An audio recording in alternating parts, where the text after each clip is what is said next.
సంచలన survey report. ఆ 23% తటస్థ ఓటర్లే కీలకం.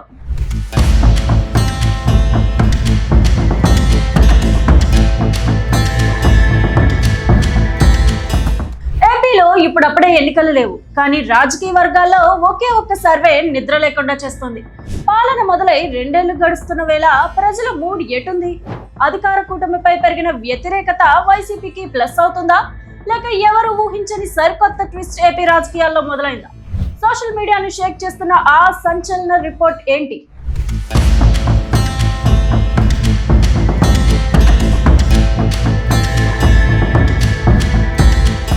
రాష్ట్రంలో కూటమి ప్రభుత్వం కొలువుదీరి 2 ఏళ్లు కావస్తుంది. ఒకవైపు అభివృద్ధి, సంక్షేమం సమపాలలో అందిస్తూ మళ్లీ పవర్లోకి వస్తామని కూటమి ధీమా వ్యక్తం చేస్తుంటే, ఇంకోవైపు ప్రభుత్వంపై పెరుగుతున్న ప్రజా వ్యతిరేకతే తమను గద్దెనెక్కిస్తుందని వైసీపీ గట్టి నమ్మకంతో ఉంది.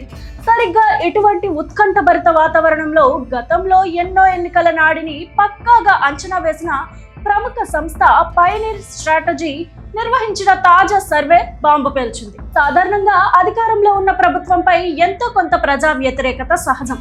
ఈ సర్వేలోనూ అది స్పష్టమైంది. కానీ షాకింగ్ విషయం ఏంటంటే, ఈ వ్యతిరేకత వైసీపీ ఖాతాలోకి వెళ్ళకపోగా ఆ పార్టీ బలం మరింత తగ్గినట్లు తేలింది.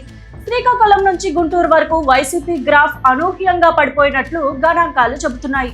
కేవలం రాయలసీమ ప్రాంతంలోనే స్వల్పంగా పట్టు నిలుపుకుంది. ఇప్పటికిప్పుడు ఎన్నికలు జరిగితే కూటమికి సుమారు 49% ఓటు బ్యాంకు దక్కే అవకాశం ఉండగా, ప్రధాన ప్రతిపక్షమైన వైసీపీ ఏకంగా 28% పడిపోయినట్లు వెల్లడైంది.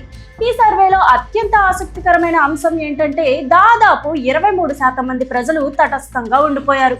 అటు ప్రభుత్వానికి మొగ్గు చూపక, ఇటు విపక్షానికి మద్దతు ఇవ్వలేక ఏ నిర్ణయమూ తీసుకోలేని స్థితిలో ఉన్నారు.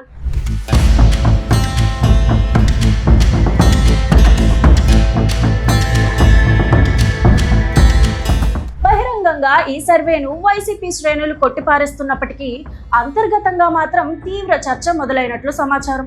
ప్రభుత్వంపై అసంతృప్తి ఉన్నప్పటికీ దాన్ని ఓట్లుగా మలుచుకోవడంలో పార్టీ ఎందుకు వెనకబడుతోంది? కేడర్లో ఉత్సాహం తగ్గటానికి అధినేతతో సహా కీలక నేతల వైఖరి కారణమా అనే వాదనలు సొంత పార్టీ వర్గాల్లోనే వినిపిస్తున్నాయి.